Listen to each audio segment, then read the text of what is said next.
The story begins on a humid summer evening in Atlanta, Georgia. The city was alive. Cars honking. People laughing outside diners. The soft and street music echoing from a distance. But for one man, that night would change everything.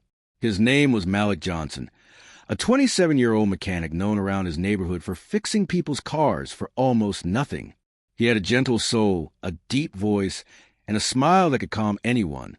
He lived with his mother, Angela, and his little sister, Tiana. He wasn't perfect, but he worked hard, stayed out of trouble, and believed that being good meant good things would eventually come. But life, that night, had other plans. Around 9:45 p.m., the siren screamed across the neighborhood. Someone had been shot outside a liquor store, a white man in his 40s. Witnesses said the shooter was a tall black man wearing a gray hoodie, driving a dark sedan.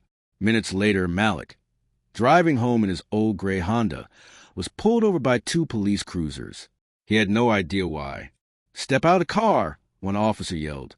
Malik froze. "What's going on?" he asked, his voice trembling. But before he could move, he was dragged out, slammed to the ground, and handcuffed. Within minutes, he was sitting in the back of a police car, staring into the cage, his heart pounding. At the station, they questioned him for hours. He kept saying, "I was at work. Ask my boss. Check the cameras." But no one listened. They had a witness, a shaky eyewitness who thought they saw him. The next morning, Malik was charged with first-degree murder. His mother collapsed in tears when she heard the news. His little sister didn't understand. Why would they take Malik? She asked. No one had an answer. And that's when Judge William Carter entered the story. He was known as one of the toughest judges in the county, white-haired, sharp-tongued, and utterly convinced that order was more important than truth. He'd been on the bench for 30 years. He believed criminals needed to be punished, especially the ones who never learn. In his mind, Malik was just another statistic. At Malik's arraignment, Carter didn't even look him in the eye. He denied bail instantly. Malik's lawyer pleaded, saying there was no physical evidence, no motive, no gun. But Judge Carter cut him off. "Save it for trial," he said coldly. Days turned into weeks. Weeks turned into months. Malik sat in a small jail cell, praying every night that someone would believe him. He wrote letters to anyone who would listen, journalists, activists, even the governor. No one replied. The trial came 6 months later. The prosecution built its case on one shaky eyewitness and a grainy video that showed a car similar to Malik's. His defense lawyer was overworked, underpaid, and overwhelmed. When Malik tried to speak, Judge Carter silenced him. "This is not your turn to talk," the judge snapped. After 3 days, the jury deliberated for less than 2 hours. "Guilty," they said. Malik's mother screamed in the courtroom. Tiana fainted. And Judge Carter just nodded, emotionless. "Sentenced to life in prison," he declared. For years, Malik sat behind bars, losing hope. His letters stopped coming back. His mother grew sick from heartbreak, and the world moved on. But fate wasn't done yet. 5 years later, a young investigative journalist named Renee Adams was working on a documentary about wrongful convictions. She stumbled upon Malik's case and noticed something strange.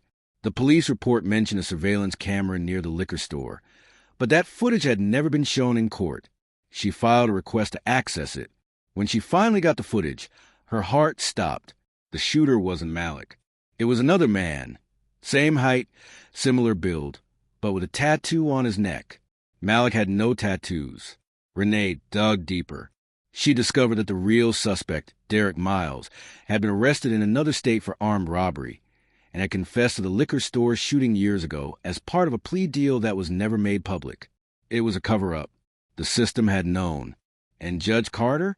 He'd been told, and he ignored it. Renee published the story. It went viral.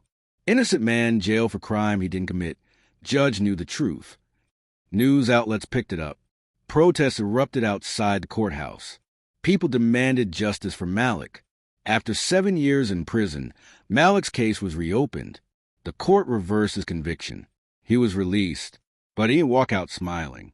He walked out broken, quiet, distant, hollow. The man who believed in fairness no longer believed in anything.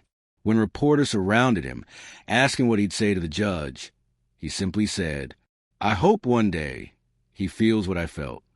Meanwhile, Judge Carter faced public outrage. Videos of his old rulings surfaced, all showing patterns of bias, harshness, and disregard for evidence. His past came back to haunt him. He was forced into early retirement. But even then, he never apologized. He told reporters, "I did my job. The system isn't perfect. That's life." But life, it seemed, had other plans for him too. One night, months after his resignation, Carter was driving home through a quiet neighborhood. His car broke down. It was late, nearly midnight. He got out, frustrated, waving for help. A man in a hoodie walked up from the darkness. Carter tensed, clutching his phone. But when the man stepped closer, the streetlight revealed his face. It was Malik. Carter froze. They stood there, the man who destroyed a life and the man who lost one. "I didn't know you lived around here," Malik said quietly. Carter didn't answer. "Car trouble?" Malik asked. Carter hesitated, then nodded. Malik knelt down, opened the hood, and started fixing it, just like he used to do years ago. Silence filled the air. When he was done, he closed the hood and stood up. "It should start now," Malik said. Carter stared at him, guilt heavy in his eyes. "Why'd you help me?" he asked softly. Malik looked him straight in the eye. "Because I'm not you," he said.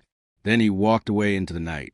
The judge sat in his car, shaking, staring after him, tears filling his eyes for the first time in years. For the first time, he felt. The car started, but he couldn't move. He knew what that moment meant, and he knew he could never undo what he'd done. In the weeks that followed, Carter disappeared from public life. Some say he left town.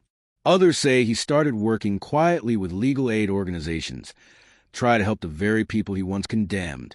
As for Malik, he began speaking at schools and youth centers, telling his story, not with anger, but with purpose. He said, "Justice isn't blind. It's human, and humans can choose to see."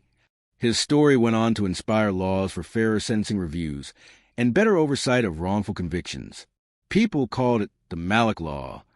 And somewhere in a small church one Sunday morning, a white-haired man sat in the back row, listening, silently crying. He never told anyone who he was. But when Malik looked up during his speech, he saw him. Their eyes met one last time. No words, no hatred, just understanding. Because forgiveness doesn't erase the past. It simply breaks its hold. Moral of the story: prejudice can blind justice, but truth always finds a way to be seen. And sometimes the most powerful justice is mercy itself. Subscribe to this channel to stay updated on our posts. Like, share, and drop your thoughts on this video.